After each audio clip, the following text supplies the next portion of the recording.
సంధ్య theatre వద్ద జరిగిన దురదృష్టకర ఘటనపై రామ్ గోపాల్ వర్మ తనదైన శైలిలో స్పందించారు. బెనిఫిట్ షోలు రద్దు చేయాలన్న ప్రభుత్వ నిర్ణయాన్ని తప్పుబడుతూ ఈ ఘటనకు లాజికల్గా ఆలోచించి పరిష్కారం కనుగొనాలని సూచించారు. సంధ్య థియేటర్ వద్ద తొక్కిసలాట జరిగింది. ఫ్యాన్స్ ఉత్సాహంతో గుమిగూడటం, సెలబ్రిటీని చూడాలన్న ఆతృత వల్ల అపశృతి చోటు చేసుకుంది.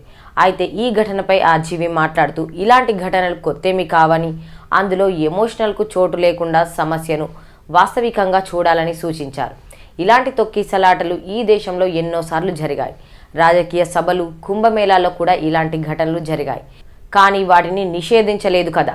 ఆయన అభిప్రాయం ప్రకారం సెలబ్రిటీలు బయటకు వస్తే జనాలు గుమిగూడటం సహజం. అలాంటి పరిస్థితుల్లో భద్రతను ఖచ్చితంగా పర్యవేక్షించాలి. థియేటర్ యాజమాన్యం, పోలీసుల పర్యవేక్షణ లోపం ఇలాంటి ఘటనకు కారణం. బెనిఫిట్ షోలు అంటేనే క్రేజ్ని క్యాష్ చేసుకోవడం.